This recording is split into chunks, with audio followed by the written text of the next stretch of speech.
Welcome, everybody. If you haven't already, please, the buffet is open. You go get your lunch, and we'll get started in hopefully 10 or so minutes.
Hi, Hugh.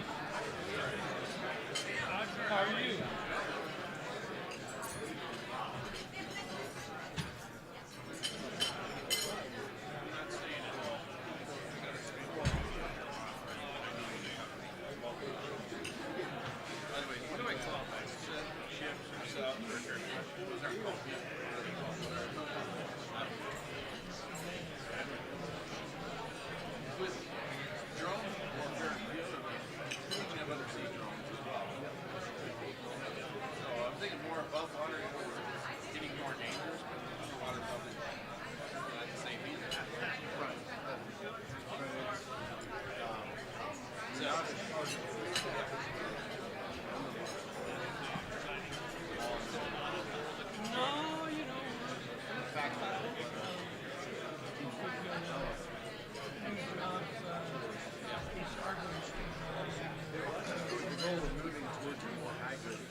Larry, how are you?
Okay, we got to get going here.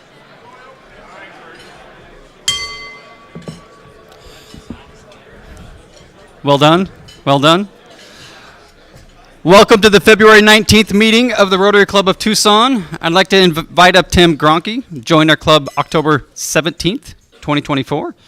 He's in Solar Gain Incorporated. He went to the University of Arizona. And he's going to do our pledge and song today. Tim? All right, Tim. Thank you all. I pledge allegiance to the flag of the United States of America and to the republic for which it stands, one nation, under God, indivisible, with liberty and justice for all.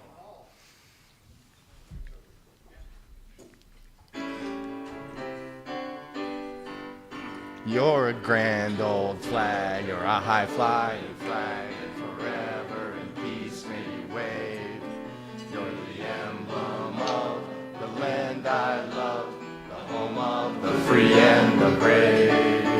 Every heart beats true, neath the red, white, and blue, where there's never a boast or a brag. Should all acquaintance be forgot, keep your eye on the grand old flag. Well done. I knew you could do it. Everybody's in here. Yes, I know. I felt it. Thank you, Tim. So, wanted to make sure everybody knew. I'm glad we're having so much fun today. Here we go. Thank you, Past President Bob, for listening. Dorina, make sure Past President Bob gets 2 gold stars for today. Perfect. So you're saying I'm the problem?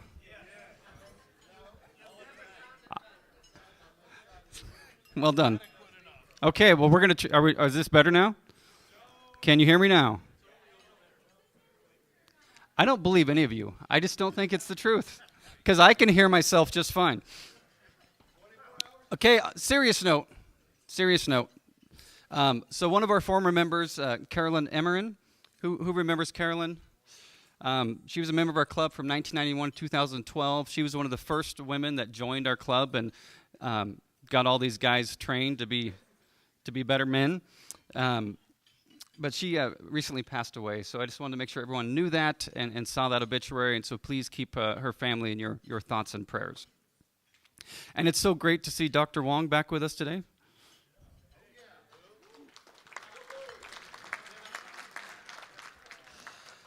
And next, I would like to welcome up Mitch Pizik, who joined our club March 25th, 2021. His classification is Business Services, Business Consulting with the Pizik Consulting Group. He did not go to the University of Arizona, but that's okay. He's went to the University of Illinois, the Fighting Illini. Mitch.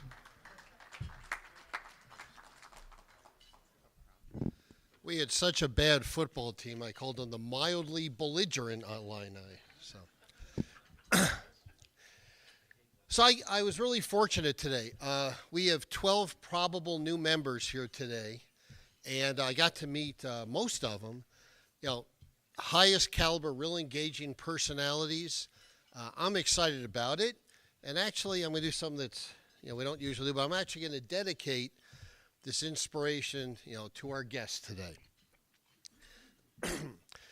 In the past 4 years, as a member of the Rotary Club of Tucson, I've made a cornucopia, a plethora of new friends and several business associates. These are people who mean very much to me. I wasn't lucky, but I was fortunate. These relationships were not accidentally conceived. They were the result of my making a smart bet that if I was in a room with radiant people, something brilliant would transpire. Good for all of us for recognizing the immeasurable value of chance encounters. Good for all of us for desiring an expanding circle of friends and then taking control over its destiny. And good for all of us for embracing the possibility of serendipity.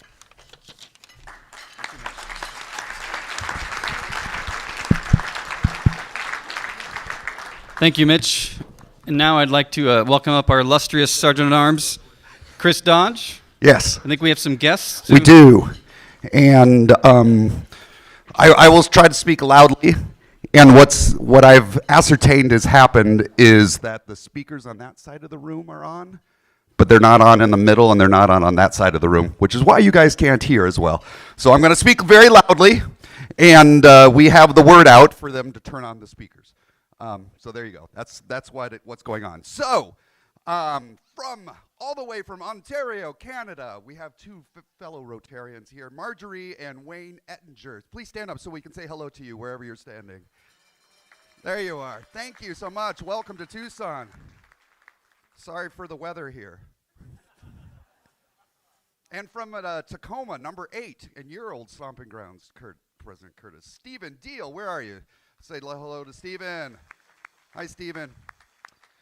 And as Mitch said, we have lots of guests with us here today. So when I call your name again, stand up, we'll say hello to you. Guest of Robert O'Brien, say hello to Tristan Bergamanis. Hey, Trevor. Bergmanis. There we go. I added an extra syllable. Tristan, I'm so sorry. Guest of Nina Trasoff, Beth France. Hi, Beth. Guest of Margaret Higgins, Sharon Spector. Hi, Sharon. Guest of Bobby Larson, Karen Bradley. Hi, Karen. Guest of Tim Gronk, say hello to Matt Hermes. Hi, Matt. Oh, I'm going to page 2, President Curtis. Page 2. Guest of Mitch Pizik, say hello to Robert Same.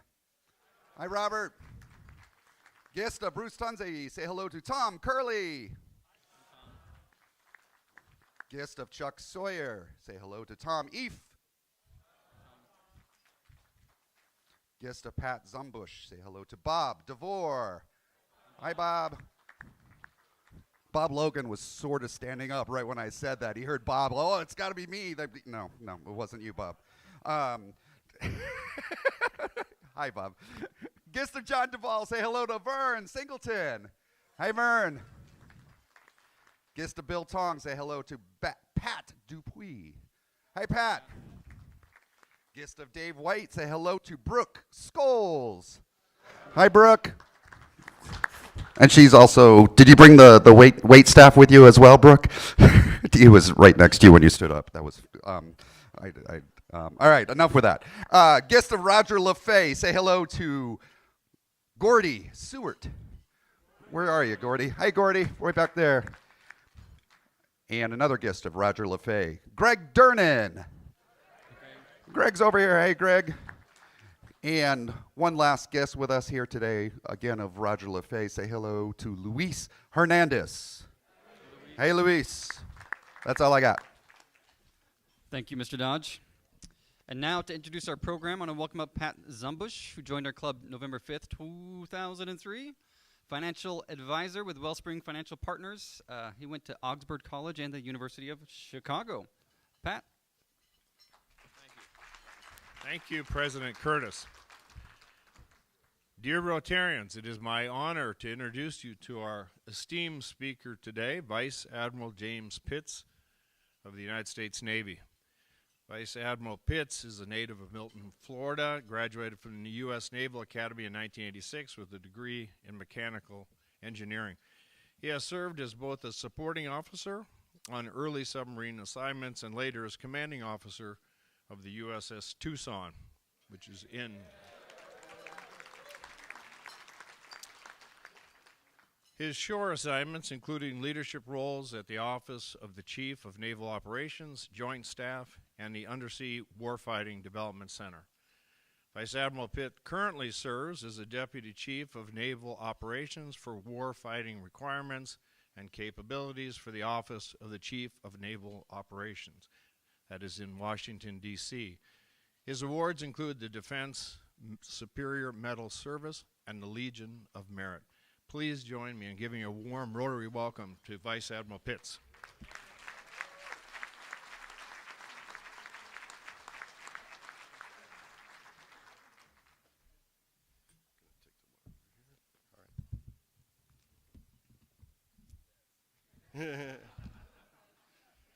All right. Good morning. I'm going to try and talk loud so everybody can hear me. No pressure or anything. Yeah, good? It's all fixed. Excellent. So, on paper only, Tucson might seem to be a strange place for a vice admiral to visit, right? But let me assure you, there's no place in the country I would rather be and come to speak about the Navy's 250 years of maritime dominance on behalf of the United States. Over the years, thank you. Over the years, I have had the personal pleasure and great honor of serving as the executive officer, and then later, as mentioned, the commanding officer of the USS Tucson, a Los Angeles class fast attack submarine. The name of the galley on the USS Tucson is actually called El Charro Down Under. And when I was on board, we got the ability to invite one of the chefs from El Charro to come underway with us and go underwater with us and show my cooks how to properly prepare carne seca beef. Right. And that is just an example of the relationships, generation after generation, that build camaraderie and unit pride with your Navy, right? Supporting our nation's local communities like those here in Tucson. I don't think I have to explain to you how Arizona in particular and the great city of Tucson has supported the Navy over our nation's history. And the nation itself is approaching 250 years next year also. Not only bestowing its municipal and civic names to our warships, but sending its best citizens as sailors and Marines to serve on those wonderful warships. So thank you for that. Just this morning, I had the distinct pleasure of speaking with the young midshipmen of the ROTC unit at the University of Arizona. Bear down. All right, yep, all right. Bright young men and women focused on becoming our Navy's next generation of servant leaders. It is no accident that I am here, and with cities and civic organizations like the Rotary Club, that the United States Navy and our greater American communities are made stronger.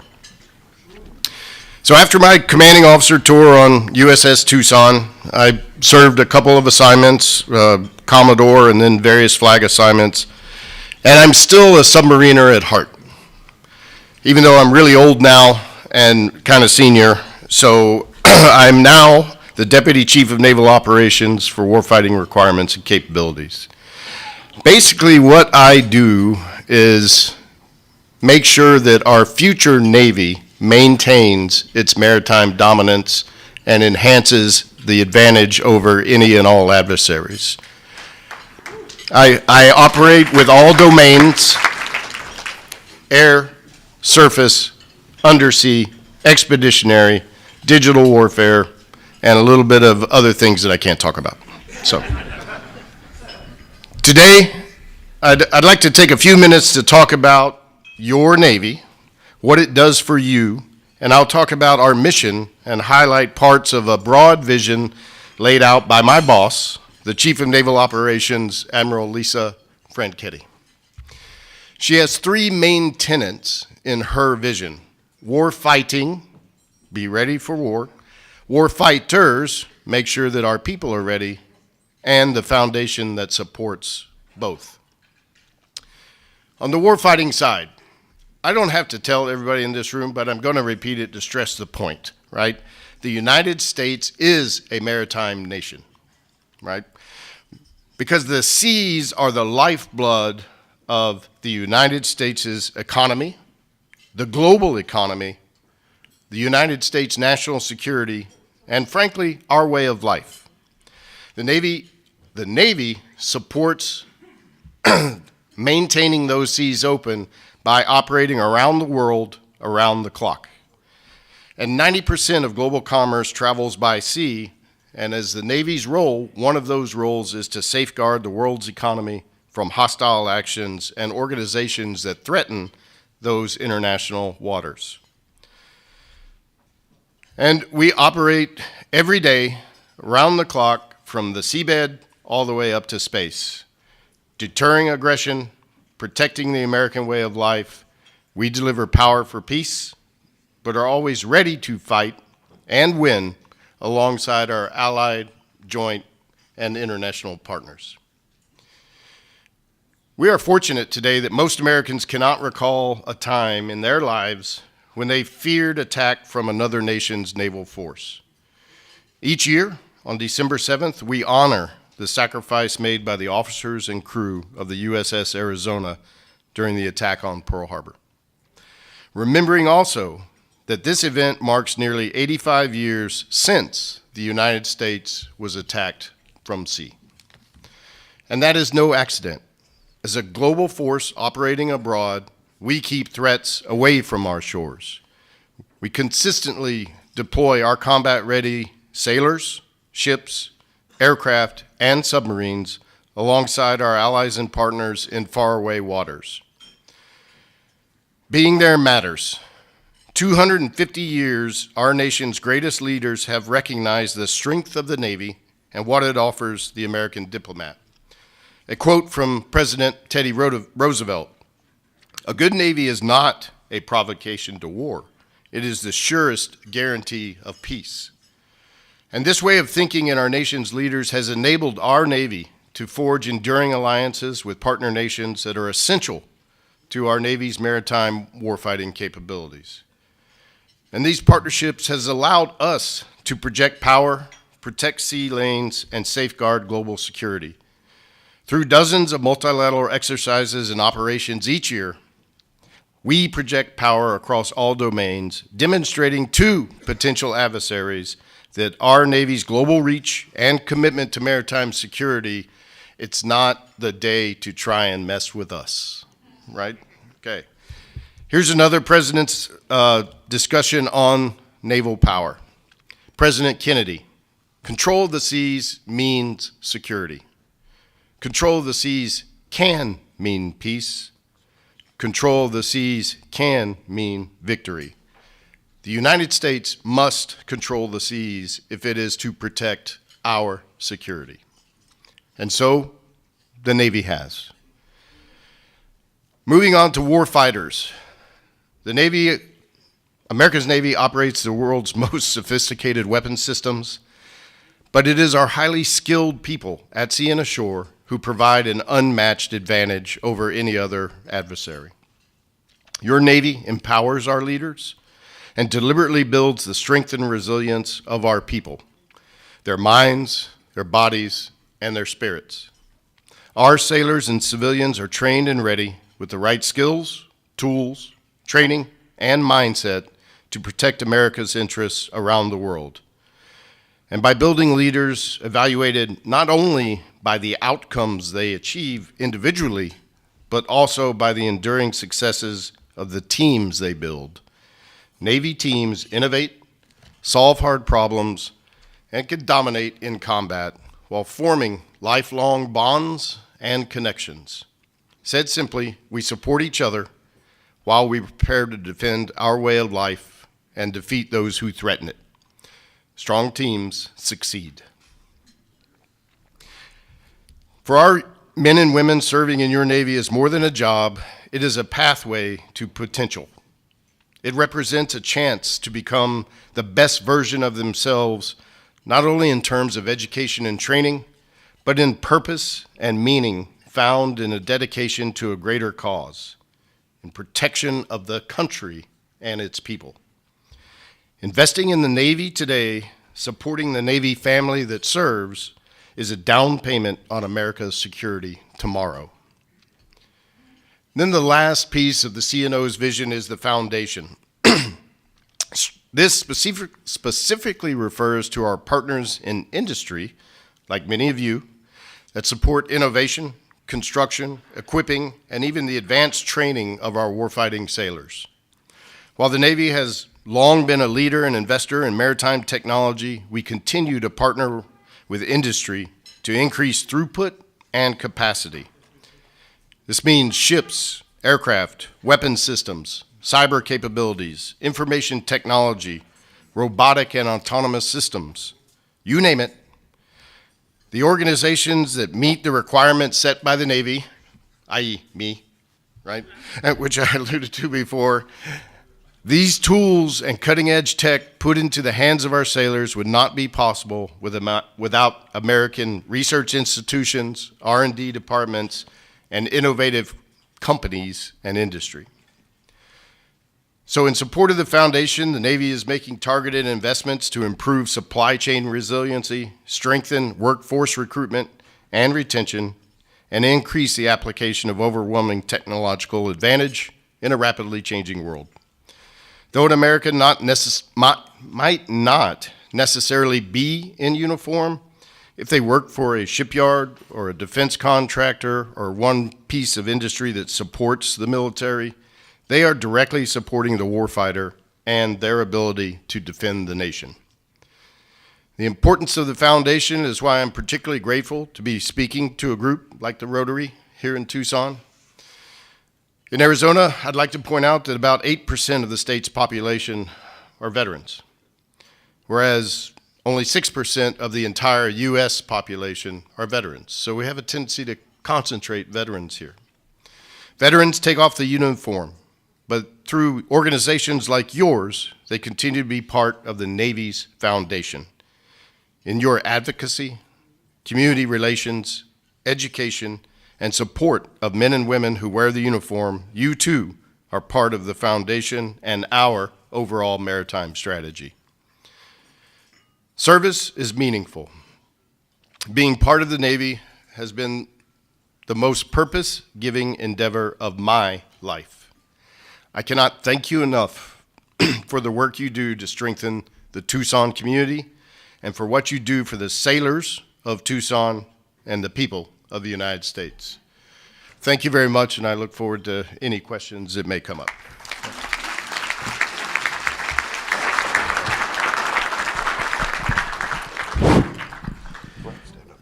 Thank you very much for being here. We really appreciate it. I have a question. We've really, China has surpassed us in icebreakers and ships and so on. Is in your capacity as a leader in warfare capabilities, do you think we'd be able to build, have more facilities that can build the ships, for us to catch up? Is that part of what you do, the shipbuilding? Yes, sir. We have a stated requirement as the requirements officer of we believe inside the United States Navy that we need 368 ships to be able to be successful in what we're tasked to do. So we call it the Navy the nation needs, 368 ships. Right now, we currently have around a little less than 300 ships. And so we will advocate. We need the whole system, community leaders, congressmen, senators, the executive department. Everybody has to work together to say, yes, 368 ships is what this nation really needs. And then we would work through industry and our acquisition teams to try and increase that capacity throughout our own shipyard capacity to achieve that. I know we need a bigger Navy. Okay, so we've learned a lot with the Russian-Ukrainian war. And is the Navy going to be capable of using drones, protecting their ships from drones? Because that seems to be something that every branch of the military is going to have to deal with. Yes, sir. That's a great question. I will tell you that we are definitely learning the lessons from the Ukraine conflict and what is occurring in the Red Sea today from Iranian-backed organizations that are trying to shut down the Red Sea. I will say our ships have been performing superbly in the counter-UAS and counter-drone and counter-missile integrated air and missile defense mission in the Red Sea for over a year now. it's a testament to the investments that we made many years ago that we have these systems that can defeat those drones. But we know we have to learn more, and more advanced adversaries will create more dilemmas for us. And so my job is to make sure that we have the right capabilities to be able to defeat those future threats, while at the same time adapting very quickly on the current threats and updating software and updating how we tune the systems so that we're ready and that nobody gets a lucky shot against us. Thank you. Jump right in. Vice Admiral, first, thank you for your service and thank you for speaking with us today. Last fall, I had the opportunity to play in an international Rotary golf event out in San Diego, and one of the gentlemen I got to speak with was a retired admiral from the India Navy. And he spoke specifically about India's aggressive buildup of their Navy to counter China and China's aggressive, posture in that area. So I wonder if you have any comment on that. I would say India is one of those good international partners that I talked about that we know that we will need in the future. We're doing exercises with them currently.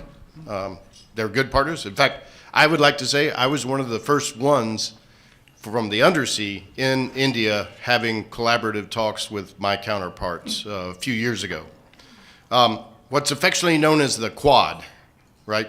India, Japan, the United States, and Australia. Yes, thank you. Right, yeah. So India is a key piece to security in the Western Pacific and the Eastern Indian Ocean. Vice Admiral, thank you for your service. My question's along those same lines, and that has to do with the Chinese buildup in Taiwan specifically, and kind of the tension that's been taking place there. Are you able to just elaborate a little bit on what's going on in that neck of the woods? We're watching them closely. Yeah.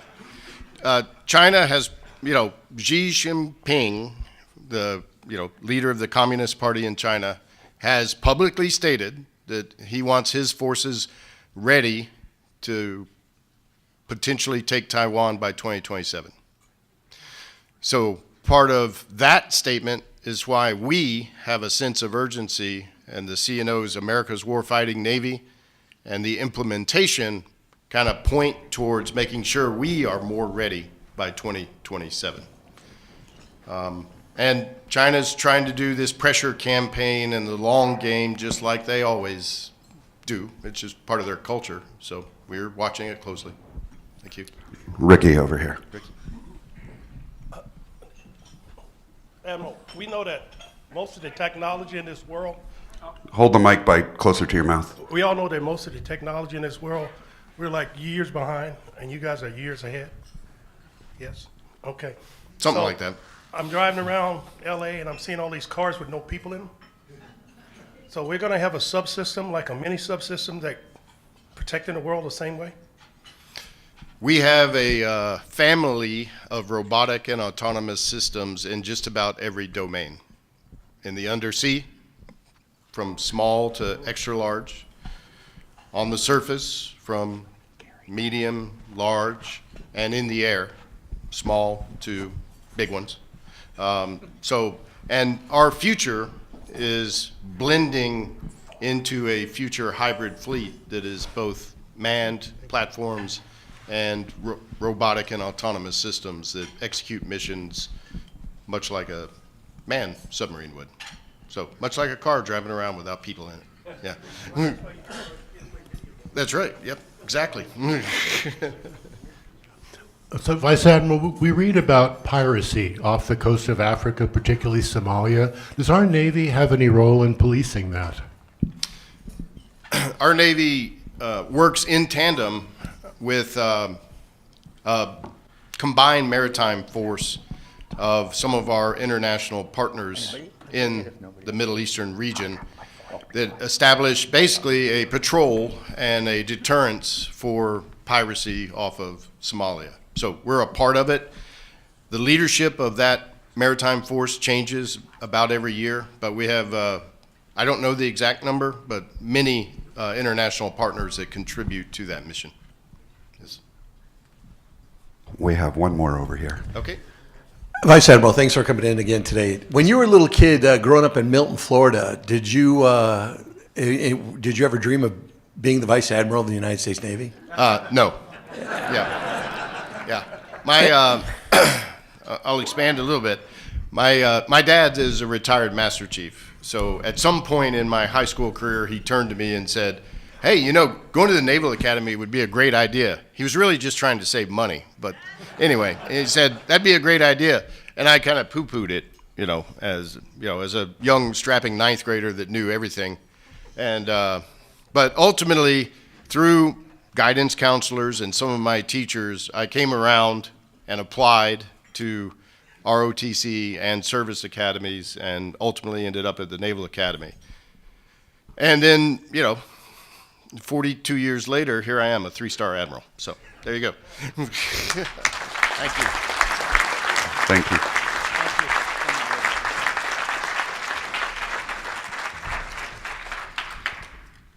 Thank you so much. We do have a book here we want you to sign. It is called Little Navy Sailor. It's going to go into our Make Way for Books library to improve literacy in the community. Can you guys do like tap in and find out who did something? Because I find it incredibly odd that when I was talking earlier, the speakers didn't work, and the moment you started, was it you? It was Christy. I could tell. Look on his face.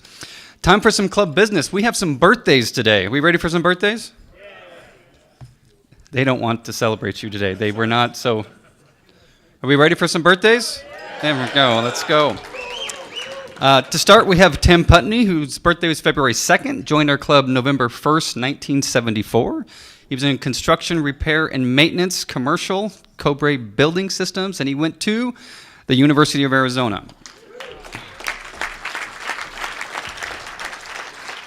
Something you may not know about Tim is he told me earlier that I was better than an adequate president. Tim? I agree. Good afternoon. 51 years. It's a long time. But one of the memorable things I remember is Mike Anderson, year 2000, 2001, we did 10 bucks wins a dream house. And many of you contributed, many of you maybe weren't involved then, but it was a heck of a project. We built, Mike found a lot. We built a house from scratch. I called in all of my favors. John McCaleb called in his. And we built this house, and I don't know, I've been by it a couple times and it's still standing. So we didn't do too bad a job. But lots of great memories, lots of great friends. And thank you for the privilege.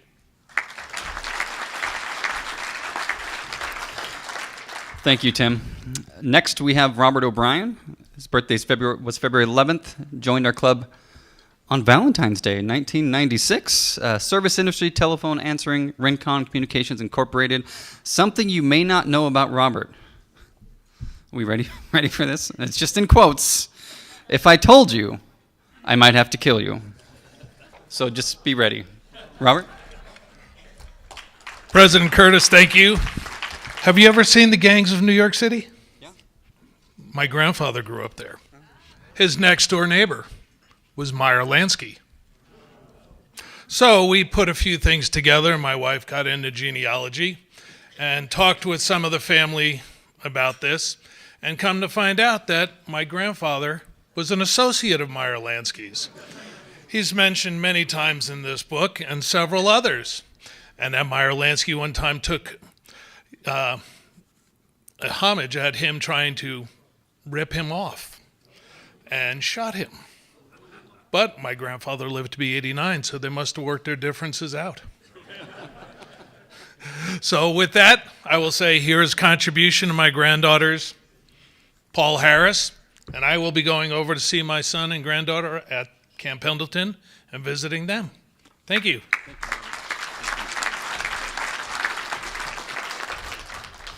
It wasn't as scary as I thought it was going to be. Whew. Next, we have Ken Light. His birthday is February 24th. Joined our club September 1st, 1991. Is retired community social services, the JCC, Jewish Community Center. Something you may not know about Ken. Ken became a great-grandfather for the second time about 6 months ago. He now has a great-granddaughter and a great-grandson, in addition to 3 children and 7 grandchildren. Ken?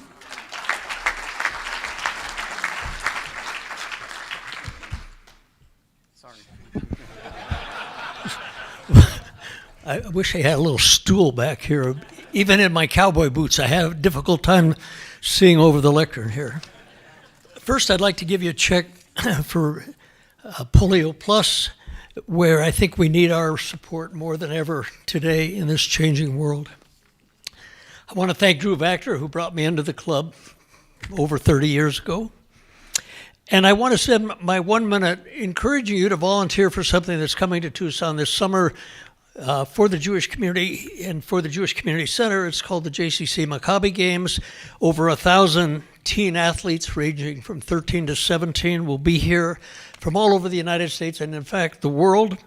But they need volunteers. They need volunteers in a variety of ways.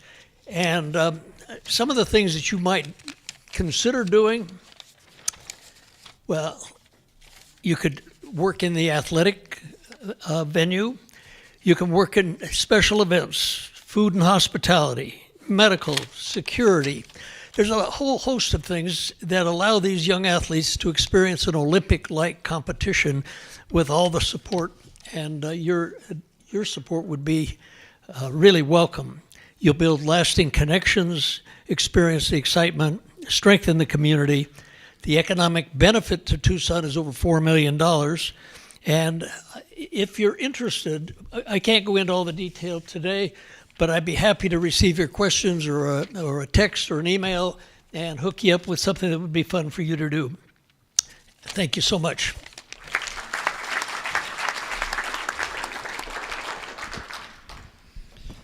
Diana, I think we have someone who wants to lead up a service project. That's what I heard. Anyways, next we get to introduce a couple new members. Yes, we ready for? Yeah. Let's do it. They were more excited about your birthdays. I just wanted to throw that out there. I'd like to welcome up Mitch Pizik, who joined our club March 25th, 2021. He's in business services, business consulting, Pizik Consulting Group, and he again went to it wasn't the Fighting Illini, mildly belligerent, the University of Illinois. That's just the football team, though, just the football. Mitch?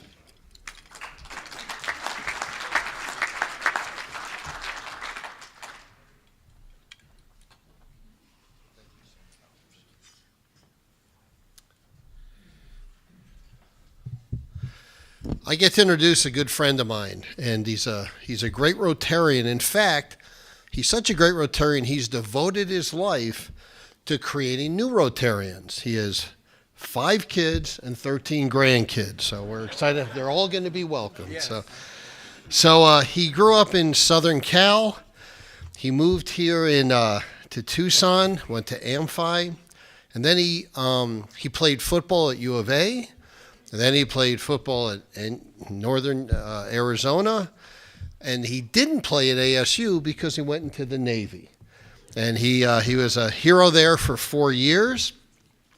He was in the mortgage business for 14 years. He's now, after 13 years, is actually involved in merchant services, had those credit cards. He does a great job. I recommend him all the time. He loves family, obviously, traveling, exercises, and losing at golf. Yes. My friend, Mr. Lassay.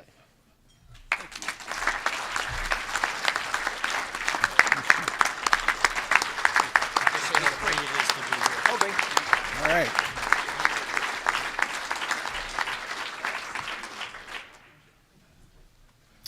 Wow, I'm just excited to be here. This is great. Mitch invited me back in November. This is fantastic. I wish I would have done this years ago. Thank you very much. Well done, Roger. Thank you. And that's Roger LaFay, if anyone Missed that. That's name's Roger LaFay. There we go. That's part of it, Mitch. We want to know more than just how many grandkids he has. Next, I'd like to welcome up Mike Anderson, who joined our club December 1st, 1981. I think he was involved in fundraiser to $10 wins a dream house, which actually kind of led to where we are with the car show now. That woke our club up to realize, hey, we can do a whole lot more to raise money and impact the community. So thank you for that, Mike. Classification, real estate, renovation and sales, Great American Holding Company Incorporated. He went to Norwich Military College. Military College.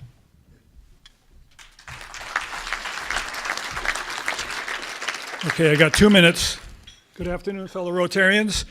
When you sponsor a new member in our club, you give a gift to the club and a gift to each of us to share and enhance our lives. Today, I have a big gift for you.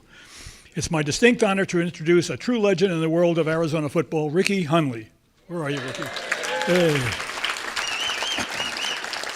Born in Virginia, the fifth of 9 children, whose mother raised him and 45 foster children, Ricky tells me of all of his siblings are extremely successful, a tribute to his wonderful upbringing.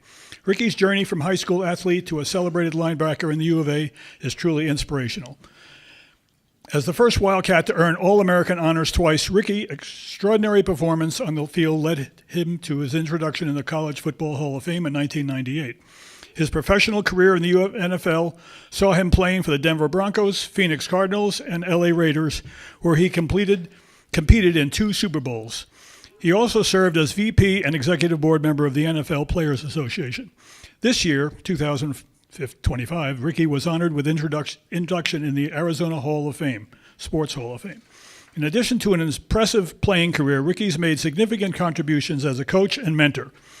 His coaching stints include roles with the Washington Redskins, the LA Raiders, as well as prestigious schools like UCLA, the University of Missouri, and University of Florida. He's traveled around a lot. In 2020, Ricky returned to the U of A as a defensive line coach, further solidifying his commitment to his alma mater. Now as Executive Director of External Development and Player Relations at the U of A, Ricky continues to demonstrate his dedication to developing the next generation of athletes as a dedicated mentor and life coach for the young men under his care.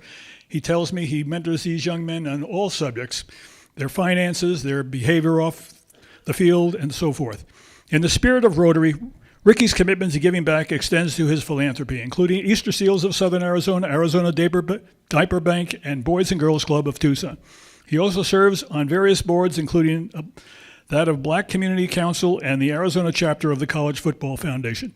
Ricky's legacy as both a player and mentor continues to inspire many young athletes, and his involvement in the community activities demonstrates his unwavering determination to make a positive impact on others. Please join me in welcoming a truly great man, our newest member, Ricky Hunley.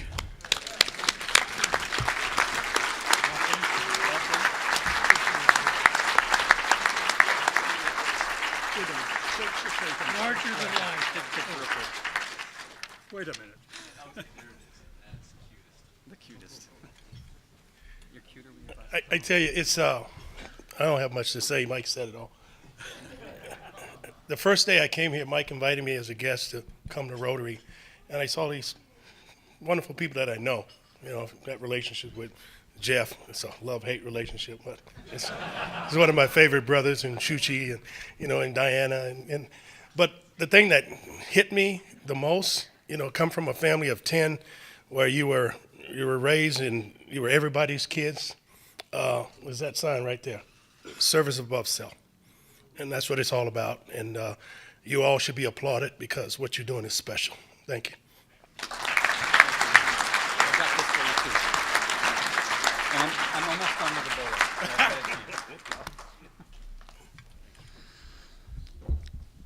Welcome to the club, Roger and Ricky. And we have some blue badge presentations. Before we do this next one, I have to, it's going to be shocking to all of you, but I'm not perfect. Oh. More! And if you've met my wife, you probably think I am, because she's amazing, but no, I'm not. And when this individual was introduced as a new member, I failed to ensure that we did the standing ovation. So before Zach gets his blue badge, Zach, would you stand up? But would you Please, everybody, standing ovation for Zach.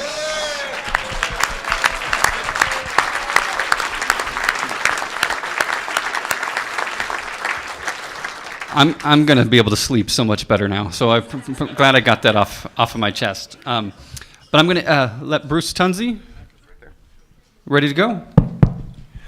Yes. Whoa, hello. Hello, everyone. I just want to let you all know that Zach has completed all the requirements to get his blue badge. He's made my job as a mentor easy. So here you go. Welcome to the club. Thank you so much.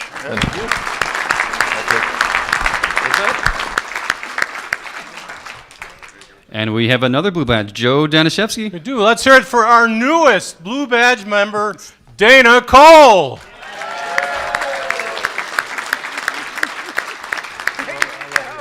Thank you, Joe. Thank you, everybody else, too. It's been great getting to know everybody. And just a shout out to Mark Irvin and Dan Guerre, who's skiing today, to just thank you for bringing me in. Thanks. Now, Zach, did you want some mic time? No, I just want to say thank you all. You've been very welcoming. Okay. It's a great opportunity. Thank you, Thomas. Thank you, Bruce, for being patient with me. I didn't think it would take me this long to make it to a mixer. But I got 3 kids. Who knew it would be, you'd be busy, So Okay. I appreciate it. And yes, thank you. Thank you, Zach. Mr. Dodge? Yes. We have a raffle? We have a raffle time right here. So if you guys, if you bought a raffle ticket, pull them out, and I'll read the number. This number was drawn by Lieutenant Mike Miller over there, so thank you, Lieutenant Mike Miller. You know it was done with honesty and integrity. 783241 is the winner. I see a lot of,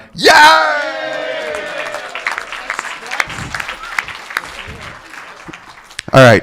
And I have $95 in my pocket that I'm going to bring to you. Wow. And we did draw the King of Clubs, and it was too early to do it, so we drew again, and it's the 5 of Clubs. So there you go. Congrats, Lisa. I didn't shuffle it the right way, so that's it. Yeah. And I'm not sure if everybody knows, but we like to recognize individuals in our club that do great things. We don't call it recognition. We call it fines. Do we have any fines?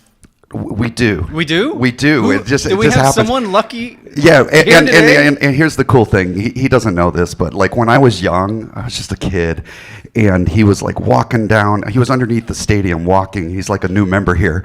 He's right over there, and he was thirsty, and I gave him a Coke, and he said, and he took off his jersey and he threw it to me, and he gave it to me. At least that's how I remember. That's what happened, Ricky. I'm not sure.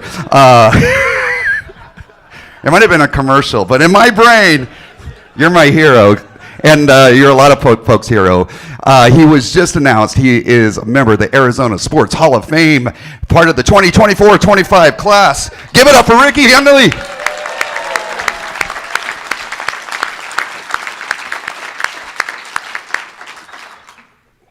I want to say thank you for paying my fine. That's why I picked the highest denomination, because I knew you're going to pay it. But no, thank you. It's really an honor to be a part of this club. I mean, just the short time here of having so much fun, and I get so much support, and anytime there's an opportunity to get out in the community and help, I want to be a part of it. You can't be everywhere, but you sure can try. And I do my best, and you guys, you're a great example of how it should be done. Thank you.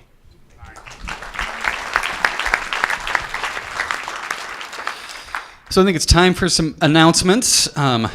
Who here gets the email that gets us in the Tucson? Okay, now keep your hand up if you read the email. Okay, good job. Now, if you are a member of the club and did not raise your hand, please confirm we have your correct email address, and please don't put us into the junk folder so that you can read it, because all the announcements are in there, and I encourage you to read, because our club has a lot going on. To be clear, you do not need to participate in everything, but if you want something more to do, this is the club to do it, from whiskey fellowships to wine fellowships to book clubs to hiking to golf to cycling, whatever it is, there's a lot going on. And if you just want to come on Wednesdays and listen to me, I mean, that's the majority of our club. No, it's kidding. That's not true. You don't have to do that. If it was just that, we would be losing members. Announcements are up there. They're on your tables. Make sure you sign up for stuff that needs to be signed up for. And the next slide is we got some red badge member selfies, thankfully. And remember, if you see someone with a red badge on or you see them out in the community, take a selfie with them, send it to Dorina or myself, preferably just Dorina, because then it doesn't get lost, so that we can recognize our new members and make sure we're reaching out and engaging them. So the first one, we have Carol Saylor with Vic Jacobs, Jake Blumenthal, Ricky Hunley, and Anna Greif. Right, Anna, yeah. And then Daryl Berkheimer with Roger LaFay. Yeah. And then the next slide. Oh, wait. Is there a slide off? No, there's not a slide off. No, that's right. Where is Wilbur? Wilbur was just in New Zealand. Supposedly, Mark says he caught those fish, but I think it was Wilbur, Janine, that caught those fish. But he had a great time, made it back through customs. Has Wilbur been returned, Mark? No. Okay, well, there is a late fee that will be charged if he's not back. Next one, Wilbur returns to Canyon Ranch in Lenox with Art Alice. Wow, I thought he was looking a little ripped. The next one, Wilbur was in the Caribbean with Dave, and is that Dave White?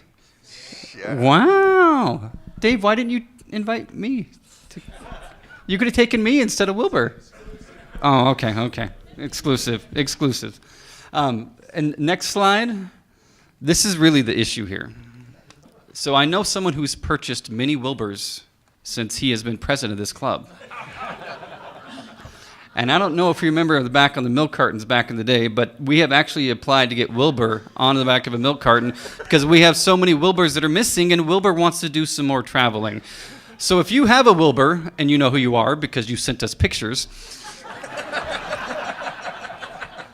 please get it back to the office or bring it back to our next meeting so that Wilbur can go on more adventures. Okay, Mark? Yes. Next, on April 30th, it's supposed to be a mixer, but we are going to have the event on April 30th. It is planned to be at the MO. It's going to be that evening. It's going to be a fun night where we're celebrating all that we've accomplished this past year.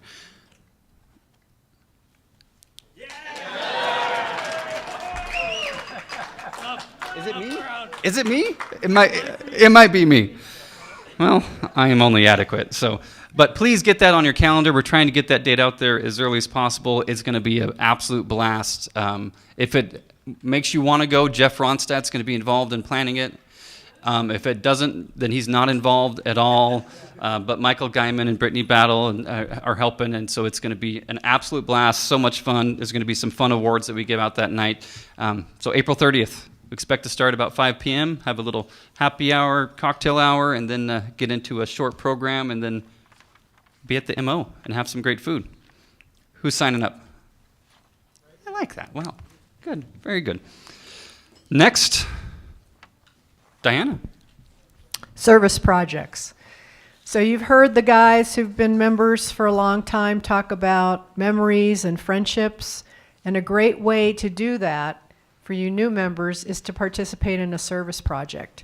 And we've got a very active month coming up with Track, Adopt a Road, Triangle Y, Camp Lawton, and you will find that you get back a lot more than you give in these projects. So please try one or two and see how much fun you're going to have. We also recognize the Rotarian who has done the most service in the past month. This woman has given us 4 days of her time helping the kids read, and that is Pam Walton Ross. Are you here, Pam? She's not here. Okay. She gets a $50 gift card to go have a nice dinner. Thanks, Excellent. Curtis. Thank you, Dinah. All the projects are fantastic, but that Triangle Y Ranch one, that one's, just make sure, April 12th. I'm horrible. They let me have the mic, and they turn the speakers on, too. Margaret Higgins, are you ready? Sure, here she is. I got it. You got it. Oh, okay. Just to note that my Wilbur is in Sydney, Australia at this very minute. We'll get some more photographs to you. That doesn't count if you forgot him there and you send more. No, I didn't forget. And no jokes today from me, I promise. And I know you're pleased about that. But, yeah, I know. to let you know that the award the awards time is upon us, and so please, please, please put your mind to who you would like to recognise. We have the Orville McPherson Award, and that is who you, amongst all of we Rotarians, feel is worthy of being recognised. Maybe the person that's done the most service projects, but somebody amongst us as a Rotarian who you would like to nominate. And then the other one is the 4-way test, and that's specifically for people who are not Rotarians, who are in our community, who really we want to recognise. So please, please, it's a great award, and I know that the community admires our awards that we give, and there you can read a bit about them both on the screen. Now, the forms are online, but they're also on the desk up there near Tarina. Please return your nominations to me by the 19th. If perchance I'm not here, then they'll be collected, but you can return them online as well. So please, it's our award time.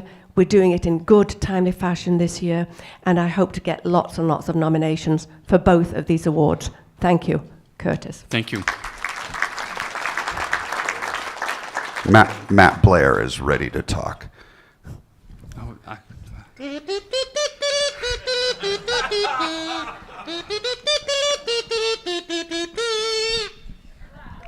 Ladies and gentlemen, the Derby of Champions. We're about halfway through right now, and I just have a couple of reminders. If you have a guest here, be sure to get a membership packet at the back from Dorina. That's a really great next step.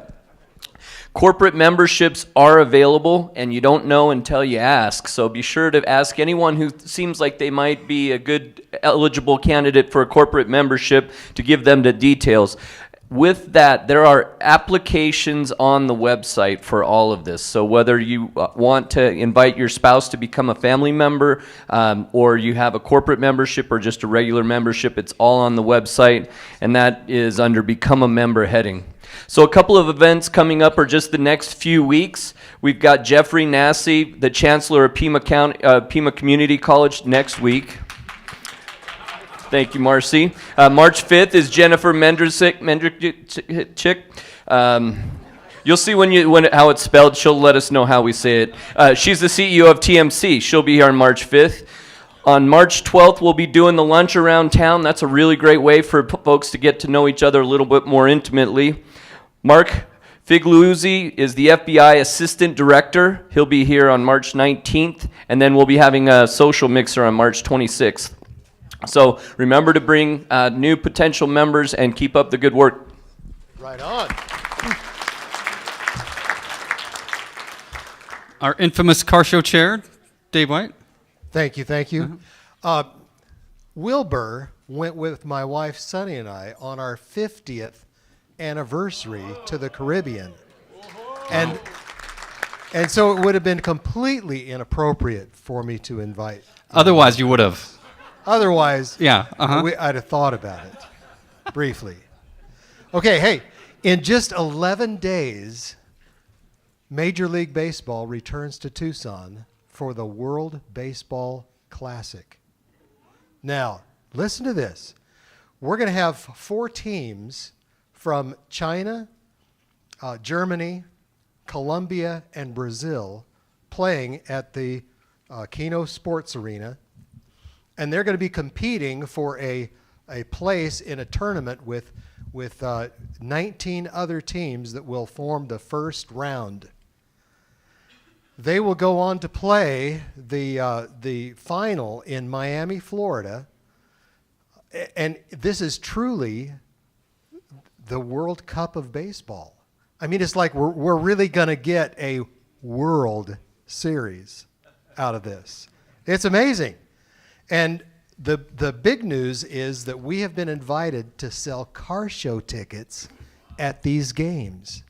So in the coming days, you're going to receive an invitation for 2 things. One is an invitation to sign up to sell tickets. We're going to have 2-man teams at each game. It's going to start on Sunday, March 2nd, 2 games on Sunday, and then evening games on Monday, Tuesday, and then the final on Thursday. so that you get an invitation to sign up to sell tickets at one of those games. And also, there will be instructions if you would like to donate to tickets for our Airmen at DM. That will be included also. Now get this, we have got a lot of opportunities coming up for the various events that we do, but we have a new one. Beginning in May, the first weekend in May, we're going to do the Bull Run, which is a run with the bulls at Old Tucson. Whoa. Now, do you want to do it, Ricky? You want to do it, don't you? Nope. You want to run with the bulls? I'll do it if you will. Oh, okay.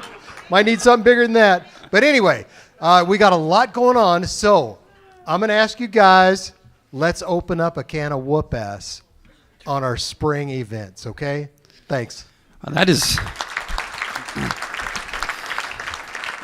That was the longest 30-second announcement I think I've ever heard. It was great, though, wasn't it?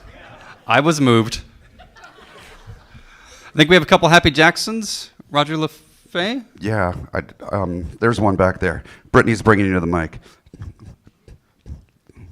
There we go. It'll turn on in a second. It takes 2 seconds for it to turn on. Okay. There you go. Okay. All right. Yeah, Roger LaFay. We're putting on a golf tournament for Desert Crown Theater Company, May 10th at Sewelo. Let's see.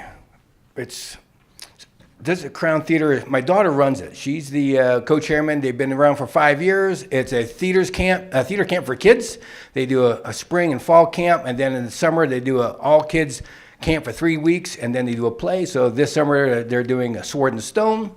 At Christmas time they do the Christmas Carol, so with adults and kids. So I've been doing it for 5 years. We're looking for sponsors. We're also looking for some more players. If you're interested, please let me know. I got some flyers. All right, thank you. Thank you, Roger. We have one more Happy Jackson, Nancy Bevins. Did you turn it on? Oh, Still on. good. Okay, if you have pre-ordered one of the long sleeve Rotary shirts, I've got it for you in the back. Bruce, you're one of them. We've got some other here. And if you would like a golf shirt or a hat, I've got that in the back too. So I've got you covered. Come see me. Thank you, Nancy. And just so everyone knows, Jeff's dinner that we auctioned off that I cooked, he did not get food poisoning, right? You did not get food poisoning? I wasn't going to tell you. Oh. You do look like you lost a few pounds. Great dinner. So we may do one more. We'll see. I got to get permission from my wife. She's the boss. And my Western garb, I know I'm adequate as a president, but this wasn't. I didn't even wear my Tommy Hilfiger jeans, did I, Bob? Yeah. Okay. Are we done? Yeah. Thank you all. Thank you all to our virtual guests. Thank you all for being here today. Thank you for our guests that came. If you want to get more information, please ask one of the Rotarians that you're with so we can teach you more about our club and how you can be a part of it. Please donate to our scholarship cups to support our University of Arizona Pima Community College scholarship students, as well as thank you to Vice Admiral for being here. Excellent program. Happy birthday to Tim, Robert, and Ken. I'm a little more scared of you now, Robert, just so you know. Welcome to the club, Roger and Ricky, and congratulations on your blue badges, Zach and Dana. And next week, Dr. Jeffrey Nassy will be here, the Chancellor of Pima Community College. I'm really excited to get an update on what's happening. Pima Foundation will be sponsoring that meeting. Thank you so much. And now I think, Mitch, it's time to toast and adjourn.